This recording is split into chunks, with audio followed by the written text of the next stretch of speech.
ಎಲ್ಲರಿಗೂ ನಮಸ್ಕಾರ. ಈ ಕನ್ಯಾ ರಾಶಿಯವರು ಕಳೆದ ನವೆಂಬರ್ ತಿಂಗಳಲ್ಲಿ ತುಂಬಾನೇ ಅದ್ಭುತವಾಗಿರುವಂತಹ ನೆಮ್ಮದಿಯುತವಾಗಿರುವಂತಹ ದಿನಗಳನ್ನ ನೋಡಿದ್ದೀರಾ.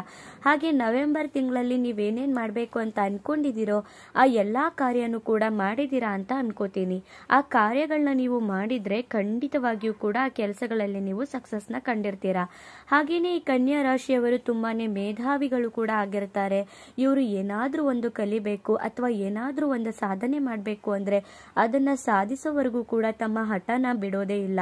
ಹಾಗೇನೆ ಈ ಕನ್ಯಾ ರಾಶಿಯವರು ಯಾರಾದ್ರೂ ಇವ್ರ ಮುಂದೆ ನಾಟಕ ಮಾಡ್ತಿದ್ದಾರೆ, ಸುಳ್ಳು ಹೇಳ್ತಿದ್ದಾರೆ ಅಂದ್ರೆ ಅದನ್ನ ಪಟ್ ಅಂತ ಕಂಡುಹಿಡಿಯುವಂತಹ ವ್ಯಕ್ತಿಗಳು. ಹಾಗೇನೆ ಅವ್ರ ತಪ್ಪನ್ನ ಅವ್ರಿಗೆ ತಿಳಿಸಿ ಹೇಳುವಂತಹ ವ್ಯಕ್ತಿಗಳು. ಇಂತಹ ಕನ್ಯಾ ರಾಶಿಯವರಿಗೆ ಈ ವರ್ಷದ ಕೊನೆಯ ತಿಂಗಳು, ಈ ಡಿಸೆಂಬರ್ ತಿಂಗಳಲ್ಲಿ ಯಾವೆಲ್ಲ ಶುಭ ಫಲಗಳು ಬರುತ್ತೆ, ಯಾವೆಲ್ಲ ಅಶುಭ ಫಲಗಳು ಬರುತ್ತೆ, ಆ ಅಶುಭ ಫಲಗಳಿಗೆ ಈ ರಾಶಿಯವರು ಏನೇನು ಪರಿಹಾರಗಳನ್ನ ಮಾಡ್ಕೊಬೇಕು ಅಂತ ನೋಡೋಕ್ಕೂ ಮುನ್ನ ನೀವೇನಾದರೂ ದೇವರು ಮತ್ತು ಜ್ಯೋತಿಷ್ಯ ಶಾಸ್ತ್ರನ ನಂಬೋದಾದ್ರೆ ಈ ವಿಡಿಯೋಗೆ ಈಗಲೇ ಒಂದು ಲೈಕ್ ಕೊಡಿ ಮತ್ತು ತಪ್ಪದೇ ನಮ್ಮ ATV ಕರ್ನಾಟಕ ಯೂಟ್ಯೂಬ್ ಚಾನಲ್ ಅನ್ನು ಸಬ್ಸ್ಕ್ರೈಬ್ ಮಾಡ್ಕೊಳ್ಳಿ. ಹಾಗೆ ಈ ವಿಡಿಯೋನ ಎಲ್ಲ ಕನ್ಯಾ ರಾಶಿಯವರಿಗೂ ಕೂಡ ಶೇರ್ ಮಾಡಿ. ಈ ಕನ್ಯಾ ರಾಶಿಯವರಿಗೆ ಡಿಸೆಂಬರ್ ತಿಂಗಳು 2025ನೇ ವರ್ಷದಲ್ಲಿ ಶುಭಫಲಗಳ ಬಗ್ಗೆ ಮೊದಲಿಗೆ ನೋಡೋದಾದ್ರೆ, ಬುಧ ಗ್ರಹ ಮತ್ತೆ ಶುಕ್ರ ಗ್ರಹ ಒಟ್ಟಿಗೆ ಇರೋದ್ರಿಂದ ಕಲೆಗೆ ಸಂಬಂಧಪಟ್ಟಂತಹ ವಿಷಯದಲ್ಲಿ ಜಯ ಅನ್ನೋದನ್ನ ಪಡ್ಕೊಳ್ತೀರಾ. ಬುಧ ಗ್ರಹ ಮತ್ತೆ ಶುಕ್ರ ಗ್ರಹ ಇಬ್ರು ಕೂಡ ಒಟ್ಟಿಗೆ ಒಂದೇ ರಾಶಿಯಲ್ಲಿ, ಕನ್ಯಾ ರಾಶಿಯಲ್ಲಿ ಒಂದೇ ಮನೆಯಲ್ಲಿ ಇರೋದ್ರಿಂದ ಯಾರ್ಯಾರು ಕಲೆಗೆ ಸಂಬಂಧಪಟ್ಟಂತಹ ಕೆಲಸ ಮಾಡ್ತಿದ್ದೀರೋ, ಆರ್ಟಿಸ್ಟ್ಗಳಾಗಿರಬಹುದು, ಬರಹಗಾರರಾಗಿರಬಹುದು, ಹಾಗೇನೆ ಚಿತ್ರಕಲೆ ಮಾಡೋರಾಗಿರಬಹುದು, ಈ ತರ ನೀವು ಏನೇ ಒಂದು ಕಲೆನ ಕಲ್ತಿರಿ, ನಿಮ್ಮ ಕಲೆಗೆ ತಕ್ಕನಾದಂತಹ ಬೆಲೆ ಅನ್ನೋದು ಈ ಕನ್ಯಾ ರಾಶಿಯವರಿಗೆ ಈ ತಿಂಗಳಲ್ಲಿ ಸಿಗುತ್ತೆ. ಹಾಗಾಗಿ ಈ ಕೆಲಸ ಯಾರ್ಯಾರು ಮಾಡ್ತಿದ್ದೀರೋ ಅವರು ತುಂಬಾ ಎಫರ್ಟ್ ಹಾಕಿ ನಿಮ್ಮ ಕಲೆಗೆ ಬೆಲೆ ಸಿಗುವಂತಹ ಮಾಸ ಇದಾಗಿರುತ್ತೆ. ಇನ್ನು ಬುಧ ಗ್ರಹದಿಂದ ಮಾತಿನಲ್ಲಿ ಜಯವಿರುತ್ತೆ. ನೀವು ಈ ತಿಂಗಳಲ್ಲಿ ಏನೇ ಒಂದು ಮಾತಾಡಿದ್ರೂ ಕೂಡ ಆ ಮಾತಿಗೆ ನಿಮಗೆ ಜಯ ಅನ್ನೋದು ಪ್ರಾಪ್ತಿಯಾಗತ್ತೆ. ಮಾತಿನಲ್ಲಿ ನಿಮಗೆ ಈ ರಾಶಿಯವರಿಗೆ ಒಳ್ಳೆಯ ಸ್ಥಾನಮಾನದಲ್ಲಿ ಬುಧ ಗ್ರಹ ಕೂತ್ಕೊಂಡಿರೋದ್ರಿಂದ ಮಾತಿನ ಮುಖಾಂತರ ಯಾವುದೇ ಜಗಳ ಇದ್ರೂ ಕೂಡ ಬಗೆಹರಿಸ್ಕೋಬಹುದು. ಯಾವುದೇ ಕೆಲಸ ಆಗಬೇಕು ಅಂತ ಅನ್ಕೊಂಡಿದ್ರು ಕೂಡ ಮಾತಿನ ಮುಖಾಂತರ ನೀವು ಆ ಕೆಲಸಗಳನ್ನ ಮಾಡ್ಕೊಳ್ಬಹುದು. ಇನ್ನು ಸಾಫ್ಟ್ವೇರ್ ಕಂಪನೀಸ್ ಅಲ್ಲಿ ಕೆಲಸ ಮಾಡುವವರಿಗೆ ಜಯ ಅನ್ನೋದು ಪ್ರಾಪ್ತಿಯಾಗತ್ತೆ. ಯಾರ್ಯಾರು ಸಾಫ್ಟ್ವೇರು, IT-BT ಕಂಪ್ನಿ ಈ ಥರ ಕೆಲಸಗಳನ್ನ ಮಾಡ್ತಿದ್ದೀರೋ, ಕಂಪ್ಯೂಟರಲ್ಲಿ ಯಾರ್ಯಾರು ಕೆಲಸ ಮಾಡ್ತಿದ್ದೀರೋ ಅಂಥವರಿಗೆ ಖಂಡಿತವಾಗಿಯೂ ಕೂಡ ಒಳ್ಳೆಯ ಕಾಲ ಇದಾಗಿರುತ್ತೆ. ನೀವು ಈ ಟೈಮಲ್ಲಿ ಸಾಫ್ಟ್ವೇರ್ ಇಂಜಿನಿಯರ್ಸು, ಕಂಪ್ಯೂಟರಲ್ಲಿ ಕೆಲಸ ಮಾಡ್ತಿರೋರು, ಮೀಡಿಯಾದಲ್ಲಿರೋರು ಇಂಥವರು ಸ್ವಲ್ಪ ಎಫರ್ಟ್ ಹಾಕಿ ಇನ್ನೊಂದು ಸ್ವಲ್ಪ ಇಂಟ್ರೆಸ್ಟ್ ಕೊಟ್ಟು ಕೆಲಸನ ಮಾಡಿದ್ರೆ ಆ ಕೆಲಸಗಳಲ್ಲಿ ನಿಮಗೆ ಸಾಕಷ್ಟು ರೀತಿಯಾದಂತಹ ಲಾಭ ಮತ್ತು ಜಯ ಪ್ರಾಪ್ತಿಯಾಗತ್ತೆ. ಇನ್ನು ರಾಹು ಈ ರಾಶಿಯವರಿಗೆ ತುಂಬ ಒಳ್ಳೇದು ಮಾಡ್ತಿದ್ದಾರೆ. ರಾಹು ಟೆಕ್ನಾಲಜಿ ಆಗಿರುವಂತಹ ಗ್ರಹ ಆಗಿರೋದ್ರಿಂದ ಟೆಕ್ನಾಲಜಿಗೆ ಸಂಬಂಧಪಟ್ಟಂತೆ ಸಾಫ್ಟ್ವೇರಲ್ಲಿ, ರಿಸರ್ಚಲ್ಲಿ, ಸೈನ್ಸಲ್ಲಿ, ಮೀಡಿಯಾ ಫೀಲ್ಡಲ್ಲಿ ಇಷ್ಟು ಫೀಲ್ಡಲ್ಲಿ ಕೆಲಸ ಮಾಡೋರಿಗೆ ಖಂಡಿತವಾಗಿಯೂ ಕೂಡ ಒಳಿತಾಗುತ್ತೆ. ಈ ಕನ್ಯಾ ರಾಶಿಯವರು ಯಾರ್ಯಾರು ಟೆಕ್ನಾಲಜಿ ಫೀಲ್ಡಲ್ಲಿದ್ದೀರೋ, ಸಾಫ್ಟ್ವೇರ್ ಕೆಲಸ ಮಾಡ್ತಿದ್ದೀರೋ, ರಿಸರ್ಚಲ್ಲಿದ್ದೀರೋ ಅಥವಾ ಸೈನ್ಸ್ ಸಂಬಂಧಪಟ್ಟಂತಹ ಡಾಕ್ಟರ್ಸ್ಗಳಾಗಿರಬಹುದು, ನರ್ಸ್ಗಳಾಗಿರಬಹುದು, ಇಂತಹ ಕೆಲಸ ಮಾಡ್ತಿರೋರಿಗೆ ಇದು ಒಳ್ಳೆ ಸಮಯ. ನೀವು ಅನ್ಕೊಂಡಿರೋದನ್ನೆಲ್ಲ ಈ ತಿಂಗಳಲ್ಲಿ ನೀವು ಸಾಧಿಸಬಹುದು. ಇನ್ನು ಹೊಸ ಅವಕಾಶಗಳನ್ನ ನೀವು ಈ ತಿಂಗಳಲ್ಲಿ ಕಾಣ್ತೀರಾ ಅಂತಾನೆ ಹೇಳ್ಬೋದು. ಈ ತಿಂಗಳಲ್ಲಿ ಕನ್ಯಾ ರಾಶಿಯವರಿಗೆ ಹೊಸ ಅವಕಾಶಗಳು ಕಾಣುತ್ತೆ. ಹೊಸ ಅವಕಾಶಗಳನ್ನ ನೀವು ಬಳಸ್ಕೊಂಡ್ರಿ ಅಂದ್ರೆ ನಿಮ್ಮ ಜೀವನದಲ್ಲಿ ಎಲ್ಲೋ ಒಂದ್ ಕಡೆ ನೀವು ನಿಮ್ಮ ಗುರಿನ ಮುಟ್ತೀರಾ ಅಂತಾನೆ ಅರ್ಥ. ನೀವು ಭಯ ಪಟ್ಕೊಂಡು ಅವಕಾಶಗಳನ್ನ ಸರಿಯಾಗಿ ಬಳಸ್ಕೊಳ್ಳಿಲ್ಲ ಅಂದ್ರೆ ನಿಮ್ಗೆ ಈ ಟೈಮು ಹೊರಟೋಗುತ್ತೆ, ಮತ್ತೆ ನಿಮ್ಗೆ ಅವಕಾಶಗಳು ಬರೋದಿಲ್ಲ. ನೀವು ಯೋಚನೆ ಮಾಡಿ, ಈ ಟೈಮಲ್ಲಿ ನೀವು ಕರೆಕ್ಟಾಗಿ ನೀವು ಪ್ಲಾನ್ ಮಾಡಿಕೊಂಡು ಹೊಸ ಅವಕಾಶಗಳನ್ನ ಪಡ್ಕೊಳ್ಳಿ. ಇನ್ನು ಈ ರಾಶಿಯವರಿಗೆ ಈ ತಿಂಗಳು ಮಿಶ್ರ ಫಲಿತಾಂಶ ಇರುತ್ತೆ.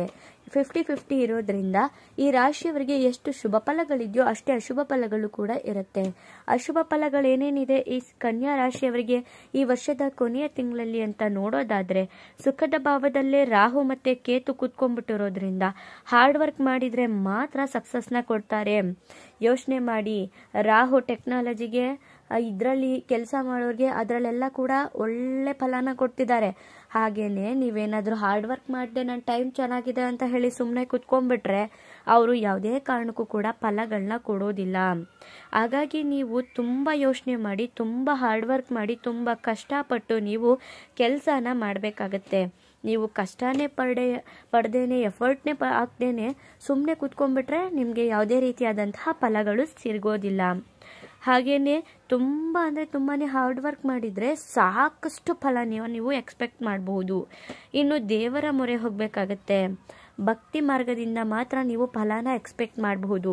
ನೀವು ಭಕ್ತಿನೇ ಇಲ್ಲದೇನೆ ನನ್ನಿಂದ ನಾನು ಮಾತ್ರ ಅನ್ನೋ ಥರ ಇದ್ಬಿಟ್ರೆ ಖಂಡಿತವಾಗಿಯೂ ಕೂಡ ನಿಮಗೆ ಆ ಲಾಭಗಳು ಬರೋದಿಲ್ಲ. ಇನ್ನು ನೀವು ತುಂಬ ಜಾಗ್ರತೆನ ಈ ತಿಂಗಳಲ್ಲಿ ವಹಿಸಬೇಕಾಗಿರುತ್ತೆ. ಅದು ಆರೋಗ್ಯದಲ್ಲೇ ಆಗಿರಬಹುದು, ನಿಮ್ಮ ಕೆಲಸಗಳಲ್ಲೇ ಆಗಿರಬಹುದು, ನಿಮ್ಮ ಜೀವನದಲ್ಲೇ ಆಗಿರಬಹುದು.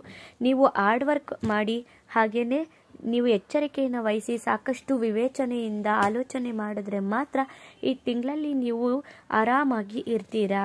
ಇನ್ನು ರೈತರಿಗೆ ನಷ್ಟ ಅನ್ನೋದು ಇದ್ದೇ ಇರುತ್ತೆ. ಈ ತಿಂಗಳಲ್ಲಿ ರೈತರಿಗೆ ತಾವು ಬೆಳೆದಿರುವಂತಹ ಬೆಳೆಗೆ ಸರಿಯಾದಂತಹ ಬೆಲೆ ಸಿಗೋದಿಲ್ಲ. ನೀವೇನೋ ಅಂದ್ಕೊಂಡು ಒಂದು ಕೆಲಸನ ಹಾಕಿರ್ತೀರಾ, ನೀವೊಂದು ಬೆಳೆನ ಮಾಡಿರ್ತೀರಾ, ಆದರೆ ಆ ಬೆಳೆಗೆ ನಿಮಗೆ ಸರಿಯಾದ ರೀತಿಯಾದಂತಹ ಬೆಲೆ ಅನ್ನೋದು ದೊರೆಯೋದಿಲ್ಲ. ಇನ್ನು ರೈತರಿಗೆ ನಷ್ಟ ಅನ್ನೋದು ಬರಬಹುದು. ರೈತರಿಗೆ ನಷ್ಟ ಬರೋದ್ರಿಂದ ನಮಗೆ ಕೂಡ ತುಂಬ ಕಷ್ಟ ಆಗ್ಬಿಡುತ್ತೆ. ಇನ್ನು ದಾಂಪತ್ಯದಲ್ಲಿ ಕಲಹಗಳು ಬರುತ್ತೆ. ದಾಂಪತ್ಯದಲ್ಲಿ ಭಿನ್ನಾಭಿಪ್ರಾಯಗಳು, ಜಗಳಗಳು ಬರೋದ್ರಿಂದ ದಾಂಪತ್ಯದಲ್ಲಿ ನೀವು ಸರಿಸಮಾನವಾಗಿ ಹೋಗಬೇಕಾಗತ್ತೆ. ನೀನು ಮಾಡಿದ ತಪ್ಪು ಅಂತ ತಪ್ಪುಗಳನ್ನ ದೂಷಿಸ್ಕೊಂಡು ಇರೋದ್ರಿಂದ ಗಂಡ ಹೆಂಡತಿ ಇಬ್ಬರೂ ಕೂಡ ದಾಂಪತ್ಯದಲ್ಲಿ ಅನುಸರಿಸ್ಕೊಂಡು ಹೋದರೆ ಮಾತ್ರ ನಿಮ್ಮ ದಾಂಪತ್ಯ ಚೆನ್ನಾಗಿರುತ್ತೆ. ಇಲ್ಲ ಅಂದರೆ ಕುಟುಂಬದಲ್ಲೂ ಕೂಡ ನೆಮ್ಮದಿ ಇರೋದಿಲ್ಲ. ಯೋಚನೆ ಮಾಡಿ. ಇನ್ನು ಗುರು ನಿಮ್ಮ ರಾಶಿಯಲ್ಲಿ ನೀಚನಾಗಿರೋದ್ರಿಂದ ಉದ್ಯೋಗದಲ್ಲಿ ನಷ್ಟ ಇರುತ್ತೆ. ನಿಮಗೆ ಗುರು ನೀಚ ಸ್ಥಾನದಲ್ಲಿ ಕೂತ್ಕೊಂಡಿರೋದ್ರಿಂದ ಈ ವರ್ಷದ ಕೊನೆಯ ಅಂತ್ಯದಲ್ಲಿ ಉದ್ಯೋಗ ನಷ್ಟಗಳಾಗಬಹುದು. ಉದ್ಯೋಗದಲ್ಲಿ ನೀವು ಒಳ್ಳೆ ಇಂಟ್ರೆಸ್ಟ್ ಕೊಟ್ಟು ನಿಮ್ಮ ಎಫರ್ಟ್ ಏನಿದೆಯೋ ಅದನ್ನು ಹಾಕಿ ಸಹೋದ್ಯೋಗಿಗಳ ಹತ್ರ ಚೆನ್ನಾಗಿದ್ರೆ ಮಾತ್ರ ನಿಮ್ಮ ಉದ್ಯೋಗದಲ್ಲೂ ಕೂಡ ಒಳ್ಳೆಯದಾಗತ್ತೆ. ಇನ್ನು ಜಾಸ್ತಿನೇ ಎಫರ್ಟ್ ಹಾಕಿ ನೀವು ಕೆಲಸನ ಮಾಡಬೇಕಾಗತ್ತೆ. ಈ ಉದ್ಯೋಗದಲ್ಲಿ ನೀವು ಏನು ಕೆಲಸ ಮಾಡ್ತಿದ್ದೀರೋ ಅದರಲ್ಲಿ ಹೆಚ್ಚಿನ ಎಫರ್ಟ್ಸ್ ಬೇಕಾಗೇ ಇರುತ್ತೆ. ಹಾರ್ಡ್ ವರ್ಕು ಮತ್ತು ಸ್ಮಾರ್ಟ್ ವರ್ಕ್ ಇದ್ದರೆ ನಿಮಗೆ ಜೀವನದಲ್ಲಿ ತುಂಬ ಸುಲಭವಾಗಿ ಮೇಲ್ಗೆ ಬರ್ತೀರಾ. ನೀವು ಹಾರ್ಡ್ ವರ್ಕ್ನು ಮಾಡದೆ, ಸ್ಮಾರ್ಟ್ ವರ್ಕ್ನು ಮಾಡದೆ, ಏನೂ ಮಾಡದೆ ಇದ್ದರೆ ನೀವು ಯಾವುದೇ ಕಾರಣಕ್ಕೂ ಕೂಡ ಮೇಲ್ ಬರೋಕ್ಕೆ ತುಂಬ ಕಷ್ಟ ಆಗುತ್ತೆ. ಇನ್ನು ವಿವೇಚನೆಯಿಂದ ಈ ತಿಂಗಳಲ್ಲಿ ಇರಬೇಕಾಗತ್ತೆ. ನೀವು ವಿವೇಚನೆಯಿಂದ ಇದ್ದರೆ ಮಾತ್ರ ಈ ತಿಂಗಳಲ್ಲಿ ನೀವು ಫಲಾನುಫಲಗಳನ್ನ ಜಾಸ್ತಿ ನೋಡ್ಬೋದು. ನೋಡಿದ್ರಲ್ಲ, ಈ ವರ್ಷದ ಅಂತ್ಯದಲ್ಲಿ ಈ ಕನ್ಯಾ ರಾಶಿಯವರಿಗೆ ಮಿಶ್ರ ಫಲಿತಾಂಶ ಇರೋದ್ರಿಂದ ಏನೇನು ಪರಿಹಾರಗಳನ್ನ ಮಾಡ್ಕೊಬೇಕು ಅಂದರೆ ಗುರುವಿನ ಆರಾಧನೆ ಮಾಡ್ಕೊಬೇಕಾಗತ್ತೆ, ಗಣೇಶನ ಆರಾಧನೆ ಮಾಡ್ಕೊಳ್ಳಿ, ದುರ್ಗಾದೇವಿಯ ಮಂತ್ರನ ಪಠನೆ ಮಾಡಿ. ನೀವು ಇಷ್ಟು ಕೆಲಸನ ಮಾಡಿದ್ರೆ ನಿಮಗಿರುವಂತಹ ಶುಭ ಫಲಗಳು ಕಡಿಮೆ ಆಗ್ತಾ ಬರುತ್ತೆ, ಶುಭ ಫಲಗಳು ಹೆಚ್ಚಾಗುತ್ತೆ. ಹಾಗೆಯೇ ನಿಮ್ಮದು ಕೂಡ ಕನ್ಯಾ ರಾಶಿ ಆಗಿದ್ರೆ ತಪ್ಪದೇ ಈಗಲೇ ನಿಮ್ಮ ಇಷ್ಟ ದೇವರ ಗುರುವಿನ ಹೆಸರನ್ನು ಕಮೆಂಟ್ ಮಾಡಿ. ಧನ್ಯವಾದಗಳು.